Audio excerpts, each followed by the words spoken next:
രണ്ടാം ലോക മഹായുദ്ധ കാലത്ത് ജീവനുള്ള മനുഷ്യരെ വെച്ച് അതിക്രൂരമായ മെഡിക്കൽ പരീക്ഷണങ്ങൾ നടത്തിയ ജാപ്പാനിന്റെ ഒരു രഹസ്യ ലാബ്. യുദ്ധം കഴിഞ്ഞിട്ടും അവിടുത്തെ പ്രധാന ശാസ്ത്രജ്ഞർക്ക് ഒരു ശിക്ഷയും കിട്ടിയില്ല എന്ന് മാത്രമല്ല, അമേരിക്ക അവർക്ക് സുരക്ഷയും നൽകി. വെൽക്കം ടു സീകോ ഒഫീഷ്യൽ ഷോ ഡെയിലി പഞ്ച്. ജാപ്പാനിന് ഒരു കറുത്ത ചരിത്രമുണ്ട്.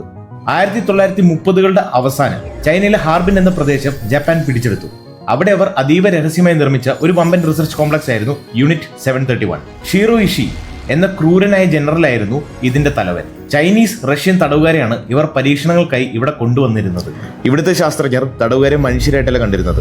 പകരം പരീക്ഷണത്തിനുള്ള വെറും സാമഗ്രികൾ അഥവാ മറുത്ത എന്ന കോഡ് ഭാഷയിലാണ് അവരെ വിളിച്ചിരുന്നത്. കേട്ടാൽ ഇന്നും മനുഷ്യ മനസാക്ഷിയെ വിറപ്പിക്കുന്ന പരീക്ഷണങ്ങളാണ് അവിടെ നടന്നത്. വിവിസെക്ഷൻ, ജീവനുള്ള മനുഷ്യർക്ക് അനസ്തീഷ്യ പോലും നൽകാതെ അവരുടെ അവയവങ്ങൾ ഓരോന്നായി കീറിമുറിച്ച് പരിശോധിക്കുക.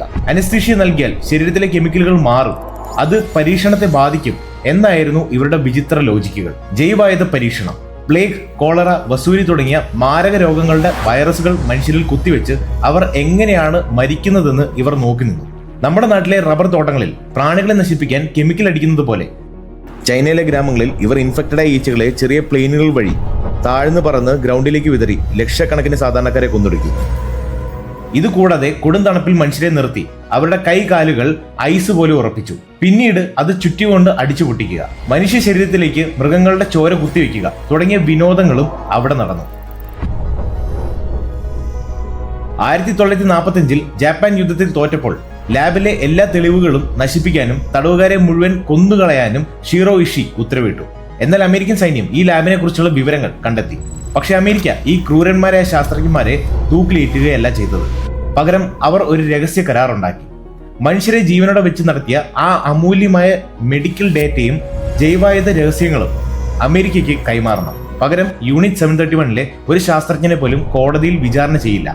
അവർക്ക് യുദ്ധക്കുറ്റങ്ങളിൽ നിന്നും പൂർണ്ണ പ്രതിരോധം, വാർ ക്രൈംസ് ഇമ്മ്യൂണിറ്റി നൽകും. കോൾഡ് വാറിന്റെ കാലത്ത് റഷ്യക്കെതിരെ ജൈവായുധങ്ങൾ ഉണ്ടാക്കാൻ ഈ ഡേറ്റ വേണം എന്നതായിരുന്നു അമേരിക്കയുടെ താല്പര്യം.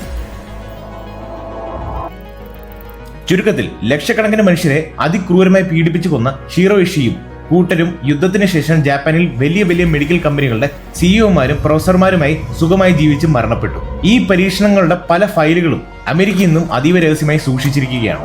അപ്പോൾ ചോദ്യം ഇതാണ്: സ്വന്തം സ്വാർത്ഥ ലാഭത്തിനു വേണ്ടി ഇത്തരം കൊടും കുറ്റവാളികളെ സംരക്ഷിച്ച അമേരിക്കയുടെ നിലപാടിനോട് നിങ്ങൾ യോജിക്കുന്നുണ്ടോ? നിങ്ങളുടെ അഭിപ്രായം താഴെ ഒറ്റ വാക്കിൽ കമന്റ് ചെയ്യും. അപ്പോൾ നെക്സ്റ്റ് വീഡിയോയിൽ കാണാം മറ്റൊരു ഡെയിലി പഞ്ചുമായി.